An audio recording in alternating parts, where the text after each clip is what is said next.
Hi everyone, here's the Bookchemist once again, and today I'm reviewing History, La Storia by Elsa Morante, one of the great novels in contemporary Italian literature, and one that caused an immense sensation when it was published in 1974. It sold an immense number of copies. I think it sold 600,000 copies in its first 6 months, which at the time for the Italian market was a huge figure, but it was also heavily, wildly criticized and disparaged by the Italian cultural establishment, and these critics came from all over the political spectrum and were moved for a variety of reasons, but you'll have to trust me on this. The main propellant behind them was envy, the greatest force in Italian culture. Unfortunately, nothing can achieve any kind of popularity and popular success in Italian culture without the rest, without the cultural establishment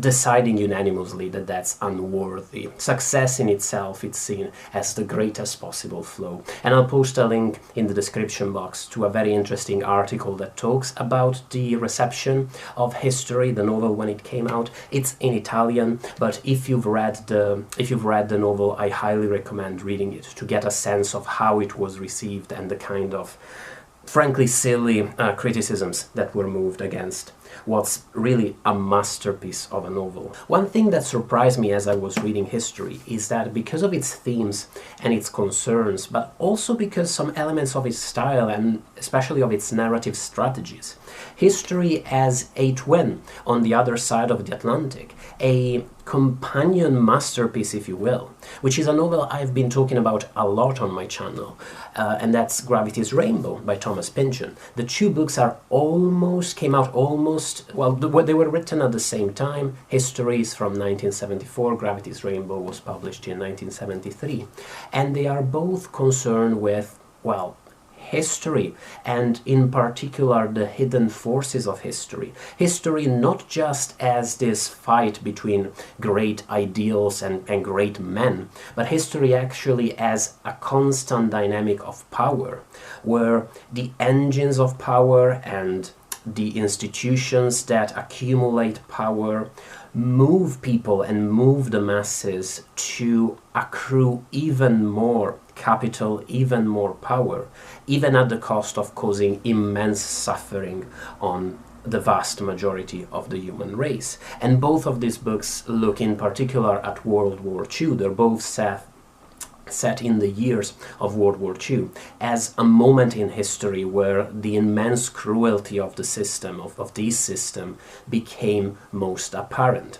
Both books move beyond a very simplistic reading of World War II as this great fight between good and evil, and instead they focus on the fact that the industries that brought the war that caused the war in many ways, either directly or indirectly, were in fact the same people who benefited the most from the war itself. History in this sense in both of these books, and definitely in Elsa Morante's novel, is seen almost as a monster, an invincible and invisible force that dooms common people, dooms everybody really, to immense suffering, and that keeps the real reasons behind this suffering, it keeps them away, it keeps them secreted from the understanding and from the awareness of the people who are subjected to these wars, these famines, and these cataclysms. In this sense, History is a beautiful document, and even more importantly,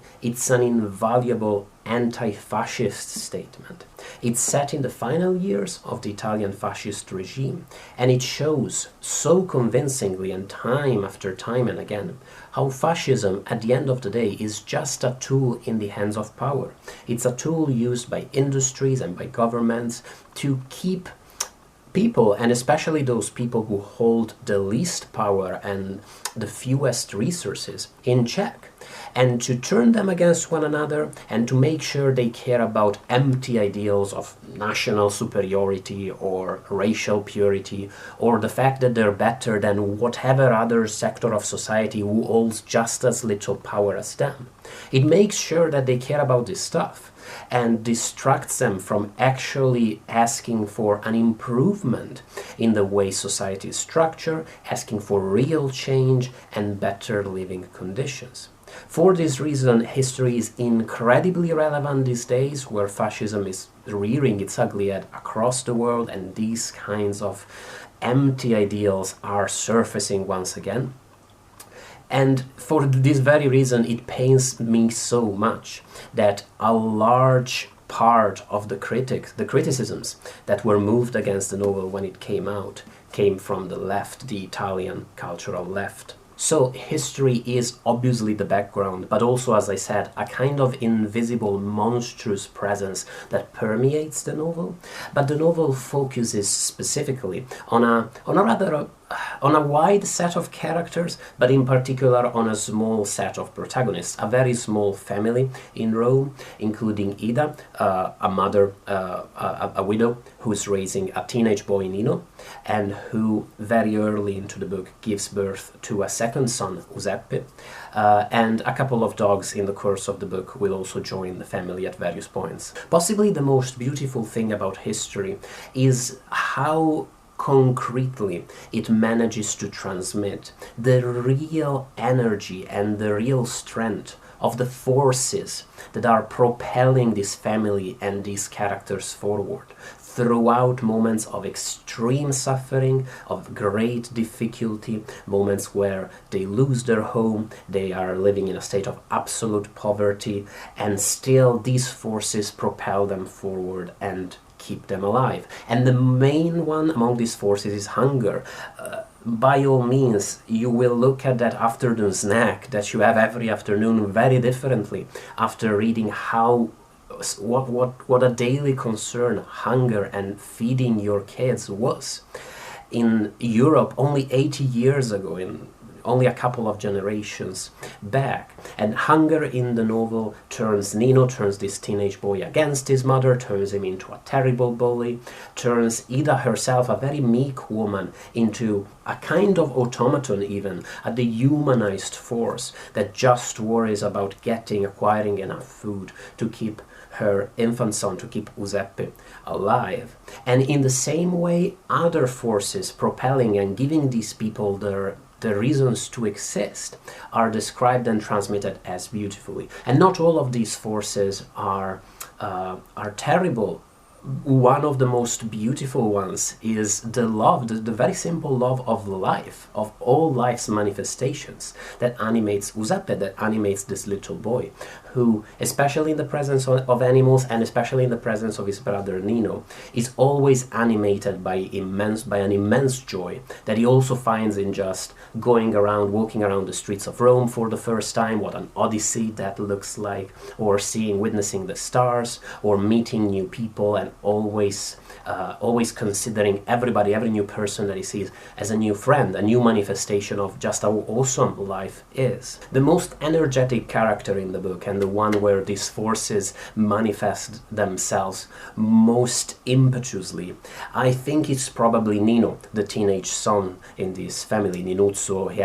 Antonio would be his name, he has a couple of nicknames, who is, I think, the most convincing character in the book, and who is the archetype of every obnoxious Italian teenager ever. Jesus, it felt like reading about my brother, ciao Mirko, about every single classmate I had in high school, about all the kids I grew up with. Incredibly extroverted, arrogant, opinionated, forceful, always has a strong opinion on everything, always convinced he's phenomenal, and he is a hero and a macho and going to achieve great riches and conquer the world and whatnot. Nino, no spoilers, goes through a variety of ideologies in the course of the book, precisely because he is motivated by these strong convictions. He's a convinced young fascist early into the book, but then he will reach the opposite end of the political spectrum, and at one point he will even abandon all ideologies, really, in the name of making a fortune for himself and just getting rich quick. And I see no contradiction there at all. That makes total sense, because this great force that animates him, this great desire to eat the world and to just make the most of his life, is the great force that propels him and naturally pushes him toward this strong world changes, world conquering even ideologies. And if this sounds like the picture of an asshole, by all means, Nino is an immense, colossal asshole, and he is borderline criminal, especially in his behavior with women, for instance. He's a scoundrel, by all means. But it must be said that what these forces that animate Nino also give him a gift for great generosity.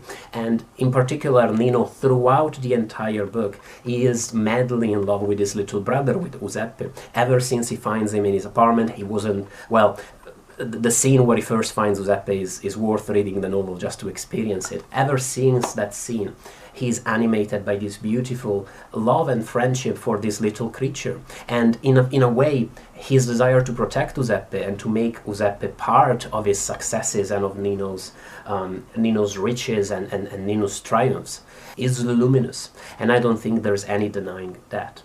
Another great character in the novel, which plays a very important role, especially late into the book, is called Davide Segre, another young man, another very opinionated young man, who in many ways appears almost like the anti-Nino.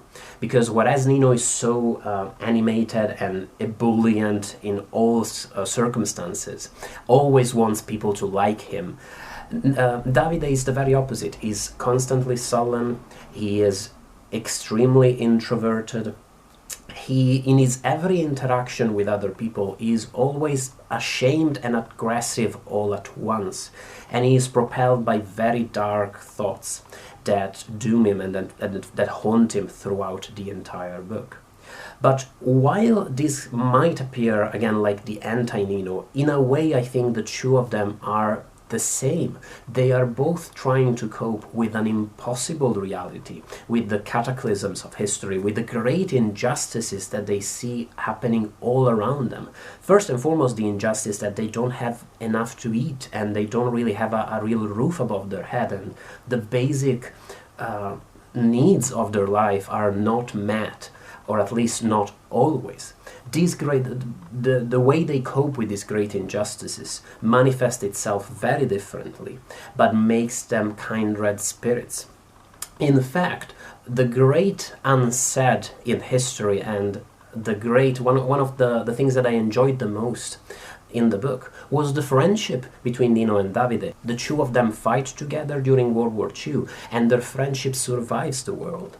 And it all happens outside the page. You almost never read about Nino and Davide within the same room. But Nino, after the world, is always talking, is always concerned about Davide. In his very Nino way, he has this idea that he hopes he'll be able to send Davide to the United States so he can find a nice Jewish woman to marry, as if that would be the solution to Davide's depression and his immense suffering. And similarly, Davide is always coming to Rome to meet Nino. They are always pulled toward one another, and it's a really beautiful force at play there. And in a way, it's a pity that it's entirely played outside the novel, but it makes it more fascinating, I believe, that you're aware that this friendship exists without even needing to witness it directly onto the page. Just like Gravity's Rainbow, history juxtaposes to the machinations and the horrors of history a few very rare moments of great beauty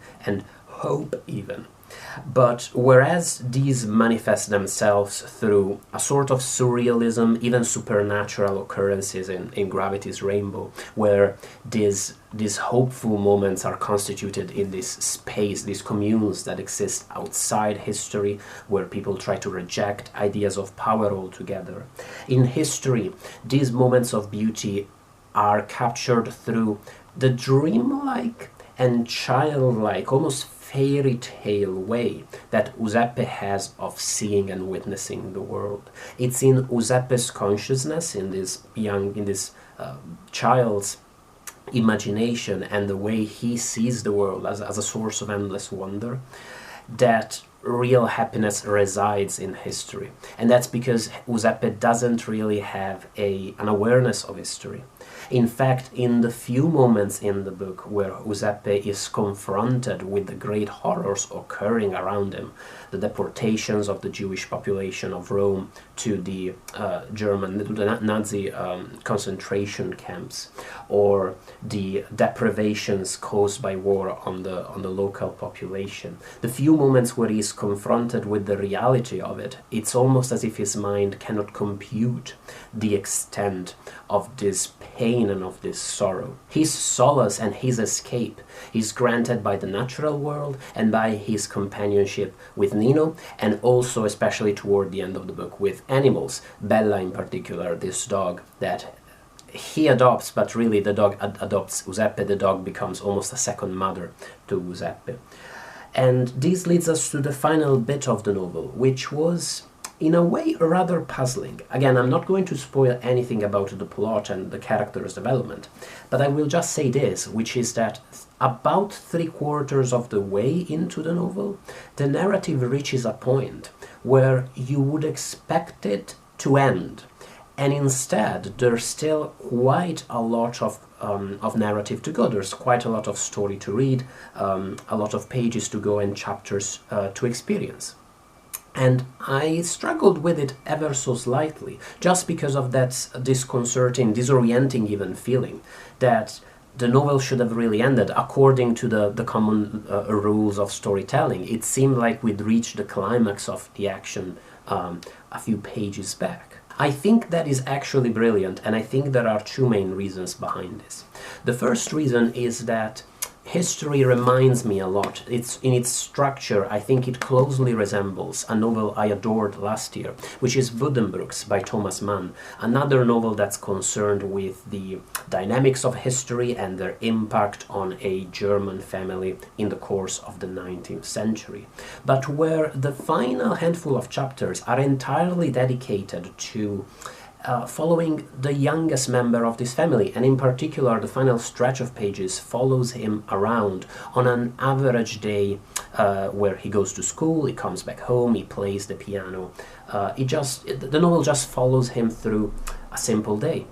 And history does the very same thing. In these final few chapters, we focus in particular on Davide Segre and even more significantly on Giuseppe. And the reason behind this is expressed very clearly at one point by the narrator itself in history, who says that following Giuseppe around for a couple of days, just following a couple of his usual childhood days as he goes into the countryside, plays with his dogs, embarks on his imaginary adventures, is as valuable as reading about the supposedly greater movements of history.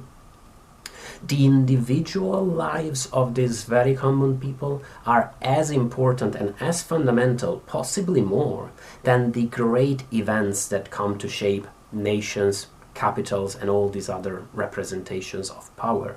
Dedicating so much time to the lives of these common characters, even after the war has ended, even after we have reached a supposed climax of action and a supposed happy ending for this story we're reading, is a very strong statement, even a political statement for sure. The other reason why the novel continues, I suspect, is much more ominous, and it is, very simply put, that it would be easy to read World War II. A sad amount of narrative about World War II still represents it as this great conflict where we got to 1945 and everything was fine, and everybody who was evil got their just desserts, and all injustices were solved, people were liberated, and that was the end of it. Whereas the novel is concerned with showing that history didn't stop in 1945. That the kind of injustices that had been happening time and again throughout the 20 years of the fascist regime were still surviving in the post-war years. That in fact many of the people who had financed the regime, who had gained the most from it, were still in the same positions of power. And for that reason, the novel resists this idea that 45 is the end of anything. History, as the novel itself expresses very clearly in its final chapter, continues, and with it all of its monstrosities and all of its engines of oppression. They are still there, and sadly they are still healthy. History is also aware of how this consumer society that emerged from World War II, and especially emerged from the 1950s in the West and in the East, was responsible for the dehumanization of labor, for the alienation of vast sectors of society, but also for the pollution of our planet and for filling up our lands and our oceans with plastics. History is an incredibly relevant and contemporary novel, relevant to our days, which is an impressive feat, considering that it's almost 50 years old, and it's concerned in a way with a very specific period in time and a very specific place. It manages to be universal regardless of these concerns. If that wasn't clear enough, I adored History. I was blown away by it. I considered it an immensely beautiful novel and a true masterpiece. It's really engaging. Reading the story of this family is really captivating. The few moments of beauty and humor make it shine so much brighter, because these characters have to cope with such great difficulties, and it's a pleasure to read. I do believe that the final section of it, maybe the final quarter, is a little bit harder to get through. I wouldn't necessarily call this a very easy novel. I still think that in some ways it is quite difficult, but if you are prepared to experience this kind of novel, if you have any interest in history or in good literature really, I definitely think it's worth investing those energies to experience the lives of these incredible, remarkable characters. What did you think of History, and what do you think of Elsa Morante? This was my first Morante novel. I didn't know much about her before I started reading the book, and I don't know much still. L'Isola di Arturo, I know, is her other great work, and I'll definitely be reading that novel in the near future.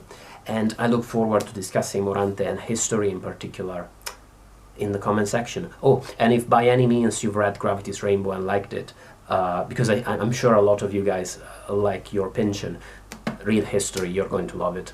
Thank you as always for watching the video. Thank you to my patrons for supporting the YouTube channel, that's always awesome, and I will see you in the next video. Bye everyone.